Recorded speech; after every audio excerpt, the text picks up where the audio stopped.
Samoa le mano e Talanoaga I masui o le pulenga mai le malaiwa lele wha malo le tātou tano. Te whiwhia wha laulo antu leo mātou wha tasi le tai au nei ia ma le fionga le li pule ia tu manu vau ia mai se fo I sui o le pulenga e pene le fionga ia na mula ulu ia mai se fo le whetalenga ia whiu wha tala watu manu vau malu au wha nei tai au se fo manria ma ro sopo. Ia, talo whatu I lau Rose fua fionga so alu fionga le tai fo I le Brazil, ma ro fu le suifua ma le lange mai le tau fu. Samoa mai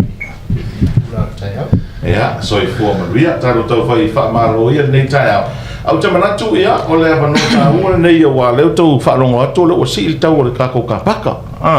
Ya maisi au nanga ina ia fa pula ma fa ilo fo ile tatu tunu. Ale la fo tiela o fionga ile o visiritu manwa de tomu mai taro Talanoaga le tau taro fa so fo ia fa fonga mai mo mai le tunu. Ja, fa tai so alo mo le fa sil. Ja, mo fio fa fio le tatu tu fa mo menia no ai. Mai mo ina ile nei pukalam io me mo ai. Ai tu alo tu mau alo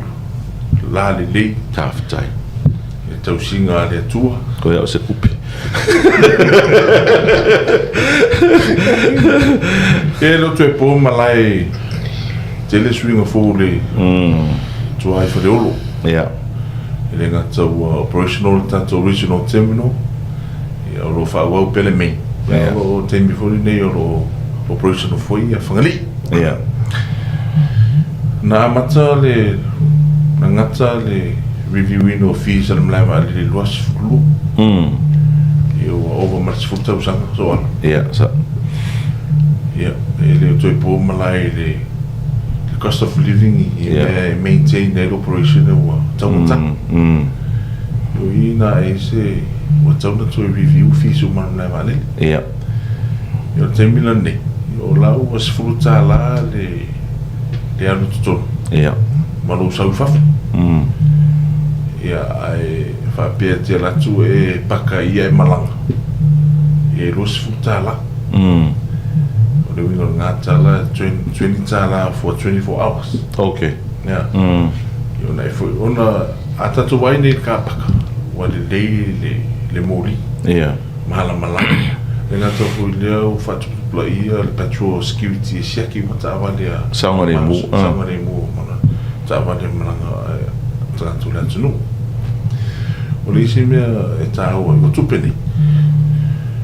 Ua la savane I le valu le tausanga tātou whali. Ia. O mātou ai fo iu ua ieina I mea o whali tonu. Ia mo si la fia so se ngaruenga fōua. O le tele o le tupe o le maintenance cost. Ia, moni tau. Which is very expensive. O ila o fuafua le pulenga le ngata fo ileo kumiti whafoi. Mo me se so swani le maintenance o tatu asset. Ia. Ele tau mo fi asset na vale. Moni tau. Ai le maintenance. Ia. Ele me foi na expand shelf life o foi fa mai ne tata no tatu so. Ele fo o original terminal is futa la. O fangali mo si la fiere e ese ka paka I fanali I mo ele De tongia. Ia. Ia le wai wa levo na sa loto fu le halu tonu wa. Ia pau yo me ma wai tu per mle vale. Ia le ala wai sfurta la fangali, sfurta la original. Ia sfurta la fu le main. Okay. Ia do sfurta la uma. Pe fa pe fu te la tu fa mo lo ta vale fangali. E o na swinga la itina o le tatu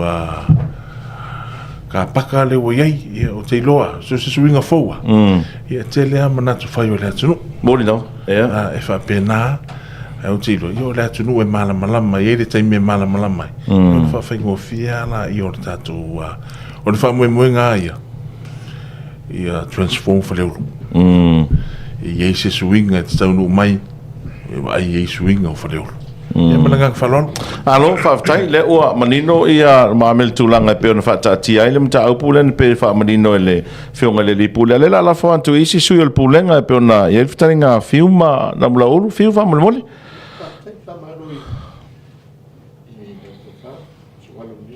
Tai au. Na salo na ua manino ma na mai le. O sanga pe ona pena ona forsia le fiona pulsili kana te fa poponga hoi le wai wa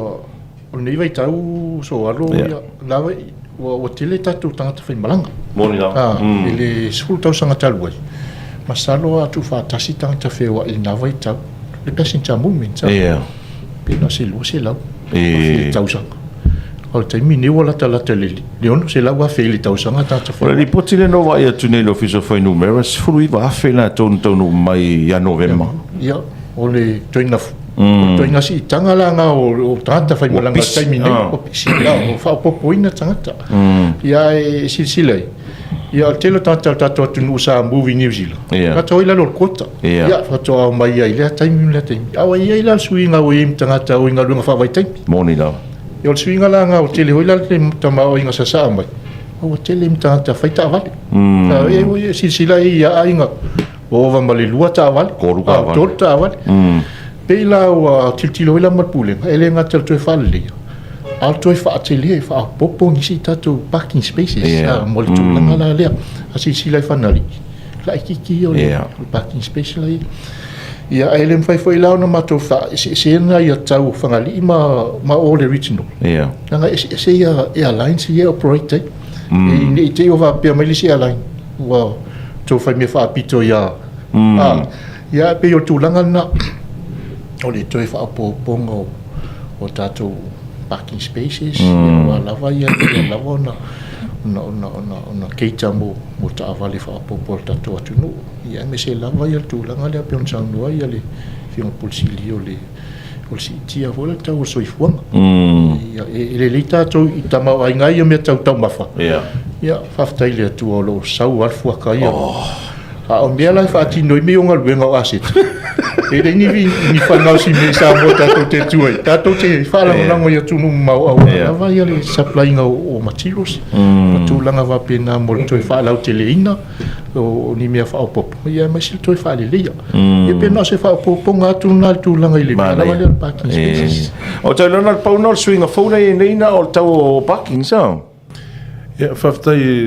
la fiona so alo veo no fa ya tu le il doit faire sur le doigt office so more than 10 years mo si le fio fo io lo ye le fo fangan pulenga e si vo tato airport tax mo si le fio e lo se la fiti le tax fiti mo se la fiti o tato no lima e fa tu sala le no lima le lo se la ele ma fai ona pato le mea io lo fai vaenga lo fai vaenga e le fai ona watu uma me ste mistas mane lo fai vaenga ai pe ona ta o e fiu e le tau mo fia maintenance o me mo tu le valele ole ai fuga le o le wingo la fam talanga e kango e compare le lima tala le o fa popo i lo walu ni usila ele se tala tatu vai tanga ni usila e kaunga ka a mamao le drop off ia se tala e fai ai sa le ia ai alwa ku foi nge e fakarikari se ia kunga e vidia kula ia ko apiki oi o tatu ia e fino le nature Samoa ia ronga i mea fo ia ai o le winga le na tatu fa ma sangi suina fo suinga le lei suinga le lei o le winga fam talanga o operation tuana mlava le o operation the last 10 years e do tu sama operation temple a me se to tele voi tanga to fe ai pe ta o fi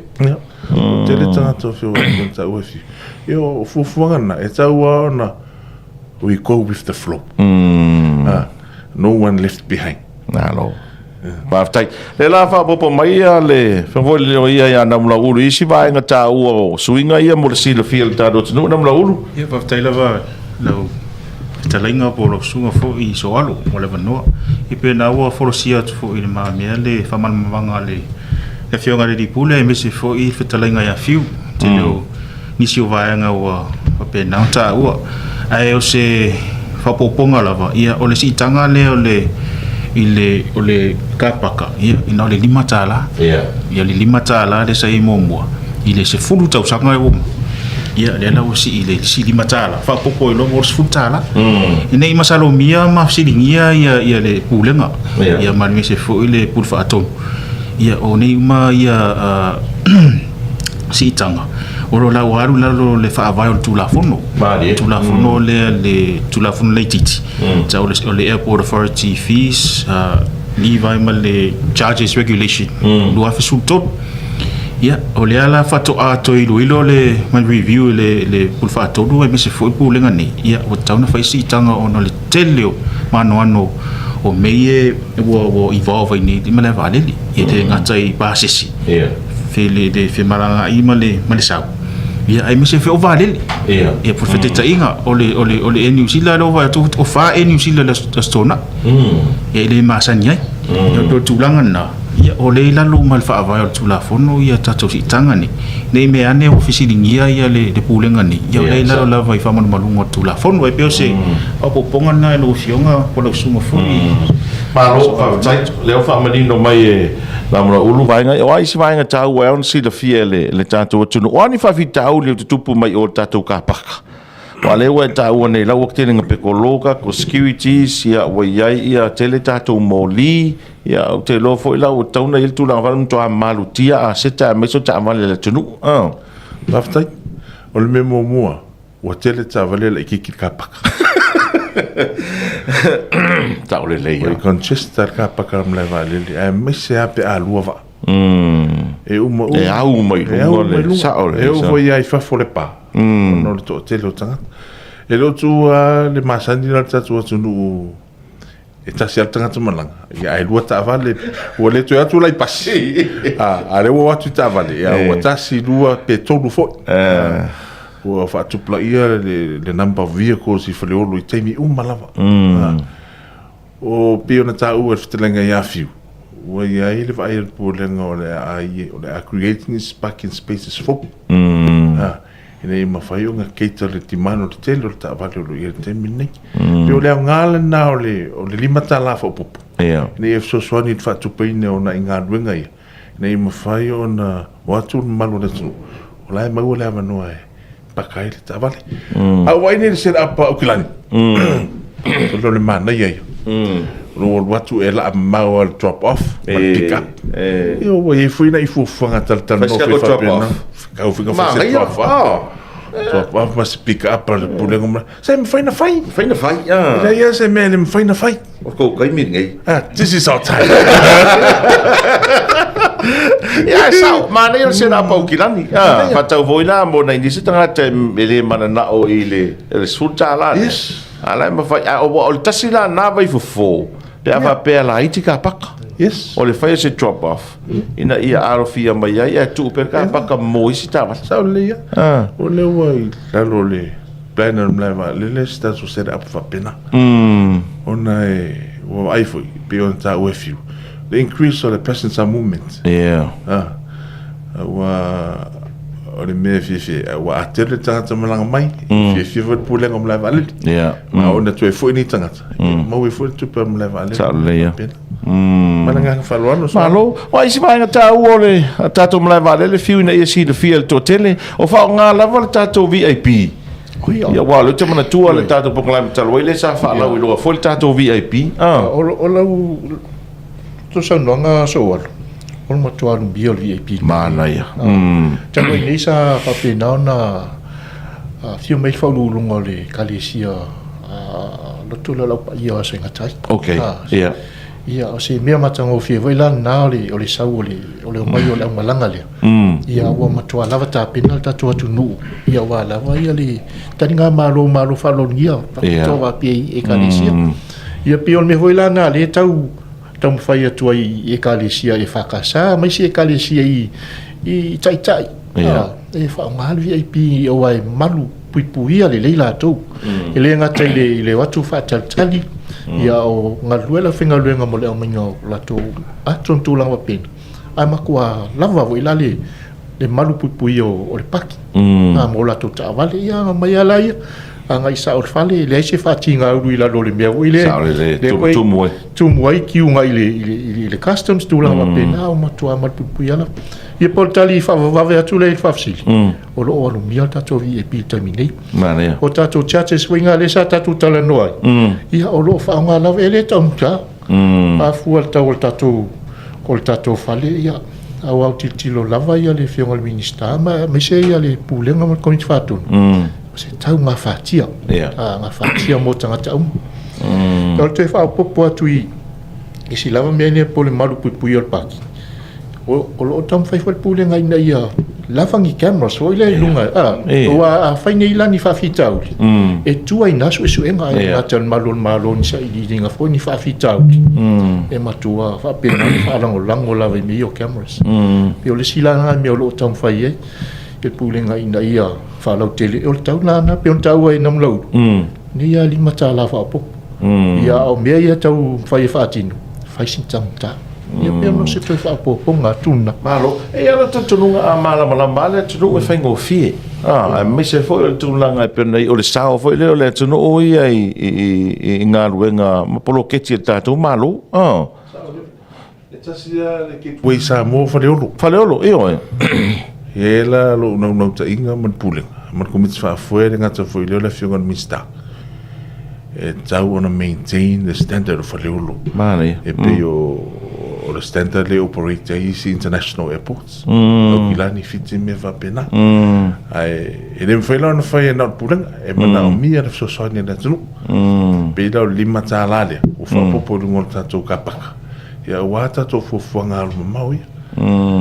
a tatou ai fui o kilani le mana ia na lo exit wa e le airport hotel se ke ofu ka vinga kusi ko o ko kai mi ngai tu manu mana o lo mo fiu e mana tu ai tu no swinga ia pe ale se ame fa malo to pulenga wa isi va ngana no mai tau to lungo social media e pe e malia na post e tangata o le tūlanga o whalita ele, tu lou le tae au. E whai o le mama, o le maruru. Ia ona o vaenga nei o i e sa o i lea ngā i mai ei tātou tangata malo whalongia ma tūris. Sa o le, ua tā ua i a whalita ele. O le challenge le mlai valile. E o e. I le, o le mato whamanatu ana le mato au whinga anuenga. Malo. Ia wa aia tātou whaleui. Ia ai tatou whaliui au ai pore a le mamā o le termino ato Ala whare kōru watu lo le whaliui Ala hoki ato a fiu ma namlo o i ngā e whamasingo a sao le leia sao le leia ai whaftele whai atangata wa vili atu ma comment atu le mānei o le swinga o le challenge la whinga ruenga o le consistency ia whaia ia so uma ma maintain na le mamā leo whaliui ia walfa nga ine malu na tu o le VIP matua alu la to le VIP wa malama uma ia vaenga ia sa fa ne fo le VIP ia mo smooth operations ia ona faiatu anyone can use the VIP as long as you can pay o a fea wa le sien mana ia vo tatu fa so le mai tau mai le tunu nei swinga ia wa elo tunu nga a va ve longo lava le tunu nei swinga ia va foi na malama lama a le a facilito tele o a fea fa vuelta to McDonald's te mitalia tu ia fiu ai o le McDonald's uma na ta pena na tu me uma ia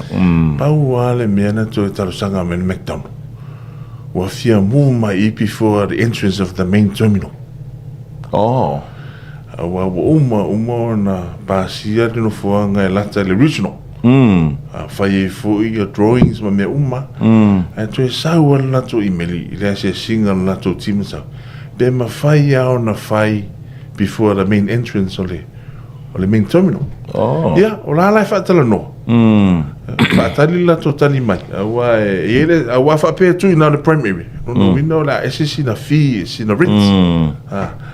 Ai me fai ona fatino ina na mana o McDonald's. Fa longo fo McDonald's e pe ka two-story building la to. Na luenga le a mofleo. O la se taimi ono te talai. La se taimi ono o toi o te tala o nanga le fiu.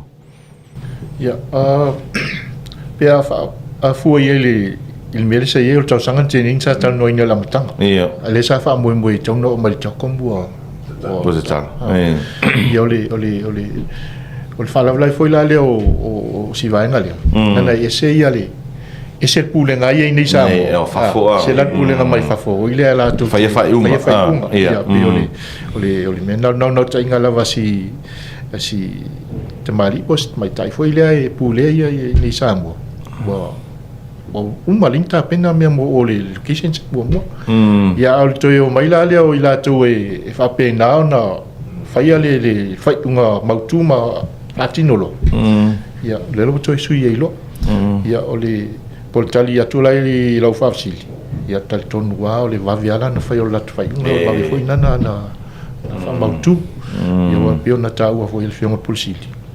ole sa la titi tau ole lisi no fanu al mentu atu mo ia o lato mana o ngala le o fa pitoa mo la na o lato ia ole ava pe na ona tu e foi se tau tal fianga i tu sam lato mana o ia ai ole no ta inga lava o ia te tatu ia va venta sa ole le ia atu no tal fianga i foi la le ni tau sanga pe o tu o ia ma fuanga le pe nei si tinga o tatu tau to fa lau te le no kapaka tu langa va pena o mane foi lawi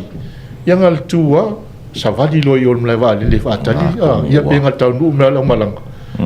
afelo i mekton ia misela mai da to foi o ko o ngai sa foi de waf ala kuli kai mia le se me ai ma tu nu inga tava eu mai breakfast in McDonald's ko yo va ko tinal McDonald's ole si vai nga